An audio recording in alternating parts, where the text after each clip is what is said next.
Hello learners, this is Sunil sir and today's topic is effective communication. ये topic है class 9th और 10th subject IT code 402 effective communication.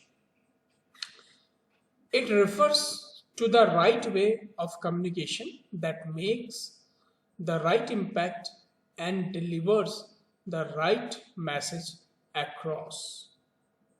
यानी कि जब दो व्यक्ति एक साथ बात कर रहे हो या कोई एक प्रेजेंटर हो और बहुत सारे ऑडियंस बैठे हो तो आपका इफेक्टिव कम्युनिकेशन तभी इफेक्टिव होगा जब आपने जो बोला है वो राइट वे में राइट इम्पैक्ट के साथ ऑडियंस तक पहुंचे. That is called effective communication.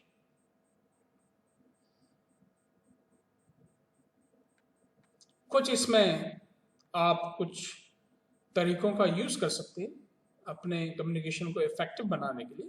For example, use simple language, maintain eye contact, choose right words, healthy body language, take appropriate pauses. यानी कि आप कंटिन्यू बोलते जाएं. नाउ अगर आपको इफेक्टिव कम्युनिकेशन इफेक्टिव वे में करना है जो कि आपका प्रोफेशनल ग्रोथ को और इम्प्रूव कर सकता है, आपके सक्सेस को और बूस्ट कर सकता है, तो यहाँ पे हम 7 C's देखेंगे आपके कम्युनिकेशन को इफेक्टिव बनाने के लिए, आपके प्रोफेशनल कम्युनिकेशन स्किल को और इंक्रीज करने के लिए. The 7 C's of communication is a checklist that helps to improve the professional communication skills.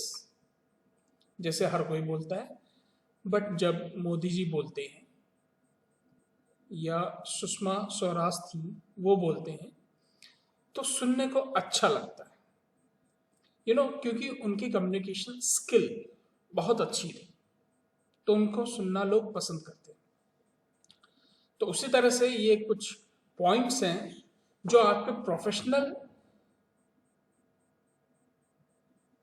को और आगे बढ़ा सकते हैं and increase the chance that the message will be understood exactly the same way as it was intended. To have effective communication, one should intend it. यानी कि जो कुछ भी आप बोलना चाह रहे हैं वो सही जगह पे और सही मायने में ऑडियंस तक पहुंच सके, वो कहलाता है आपका effective communication. To have an effective communication one should keep the following 7 C's of communication in mind. अगर आपको अपने कम्युनिकेशन को इफेक्टिव बनाना है तो इन 7 C's को अपने माइंड में रखना है. They are called 7 C's each because each of these begins with the alphabet C. ये इनको 7 C's इसलिए कहा गया है क्योंकि ये स्टार्टिंग लेटर इनका C रहेगा. For example, first principle is clear.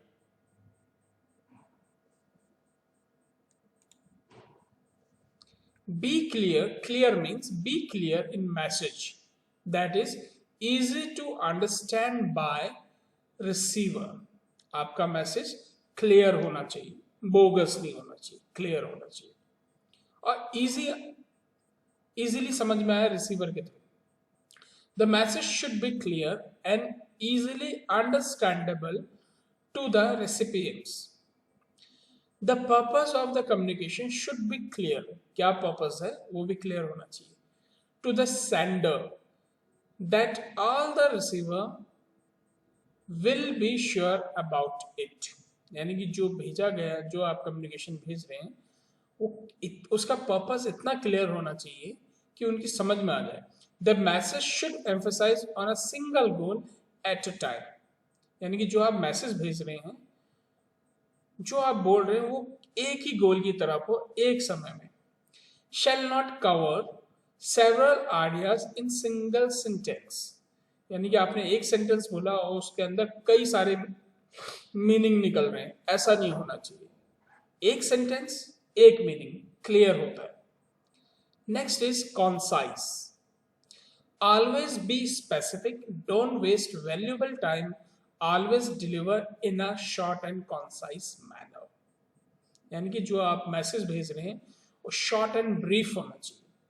The message should be precise and to the point. यहां वहां घुमा के बात नहीं करनी है. The sender should avoid the lengthy sentences and try to convey the subject matter in the least possible words. यानी कि कम शब्दों में ही आप अपनी बात को रखें, किसी भी बात को ज्यादा लंबा नहीं खींचना चाहिए. यह हो गया concise. The next is concrete. The message should be clear so that no room for misinterpretation is left. All the facts and figures should be clearly mentioned in a message so that to whether the sender is sane. इसको और short में समझ लेते हैं. Concrete. Use exact words and phrase. यहाँ वहाँ की बातें या यहाँ वहाँ का मतलब मिसअंडरस्टैंडिंग ना हो, इस तरह से ना बोलें. वो हो गया concrete. Now next is correct. जो भी आप बोल रहे हैं, जो भी आप लिख रहे हैं, आप सही भाषा का इस्तेमाल करेंगे, सही लैंग्वेज का यूज करेंगे. The message should be correct. That means correct language should be used and the sender must ensure that there are no grammatical and spelling mistakes. अर्थ का अनर्थ नहीं करना है. Also the message should be exact and well timed. यानी कि message जो होना चाहिए वो वेल मैनर में पैक्ड होना चाहिए और वेल इन टाइम पहुंचना चाहिए, यानी कि समय पे पहुंचना चाहिए. आप करेक्ट मतलब कि लैंग्वेज आप करेक्ट यूज करेंगे, कोई भी ग्रामेटिकल या स्पेलिंग मिस्टेक ना हो जब आप कोई भी लिखित रूप में दे रहे हैं, या जब आप बोल रहे हैं तब भी आप उसका सही प्रोनाउंसिएशन होना चाहिए. Now next is coherent.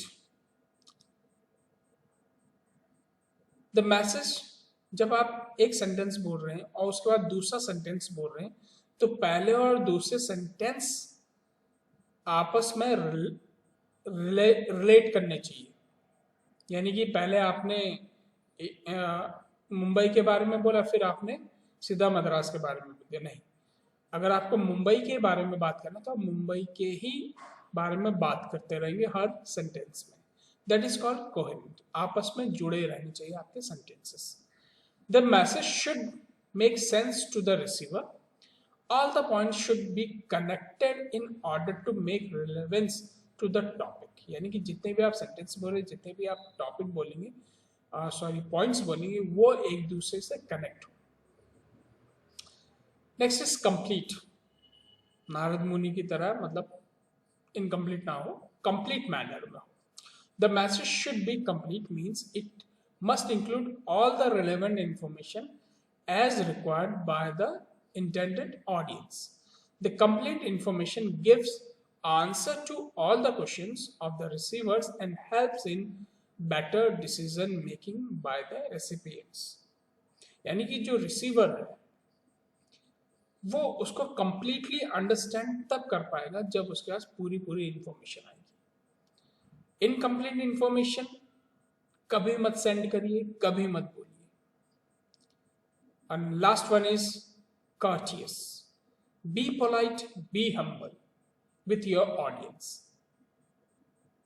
आप जो बोल रहे हैं, जो लिख रहे हैं, उसमें पोलाइटनेस नजर आना चाहिए. आप ऑडियंस के प्रति गुस्सा ना करें, एरोगेंट ना हो, आप पोलाइटनेस हो. It implies that the sender must take into consideration both the feelings and viewpoints of the receivers such that the message is positive and focused at the audience. जैसे मैंने पहले ही बोला कि आप अपने ऑडियंस, अपने लिसनर्स की रिस्पेक्ट करेंगे, एरोगेंट मैनर में नहीं बात करेंगे उनसे. Be humble, be respectful. ये तो हो गए इनके 7 C's. अब इनको बहुत शॉर्ट में देख लेते हैं. Clear. Be clear in message, easy to understand by the receiver. Next is concise. It means use simple words. Say only what is needed. Concrete, use exact words and facts. Correct, use correct spelling and grammars. Coherent, words should make sense and relate to the main topic. Complete, include all the needed information. And the last one is courteous. Be respectful, friendly, and honest. Now, next is benefits of effective communication. When your communication becomes effective, तो उसके कुछ benefits होते हैं, उनको देख लेते हैं. Effective communication helps to deliver clear message. अगर आपका communication effective है, तो जो आप बोलना चाह रहे हैं, वो clearly mention हो जाता है audience तक. Effective communication increase self confidence. अगर आप रुक रुक के बोल रहे हैं, यहाँ वहाँ देख के बोल रहे हैं, कुछ भूल गए हैं और यहाँ वहाँ सर खुजा रहे हैं, तो आपका कॉन्फिडेंस वैसे ही लो हो जाता है. अगर आपके पास ये 7 C's हैं और आपने होमवर्क करके रखा है, तो आपका सेल्फ कॉन्फिडेंस अपने आप ही इंक्रीज हो जाता है. Effective communication helps in improving our relationship with others. अगर आपका सेल्फ कॉन्फिडेंस कम्युनिकेशन इफेक्टिव है, तो आपके रिलेशनशिप अदर्स से और मजबूत हो जाते हैं. Effective communication helps to build trust and rapport.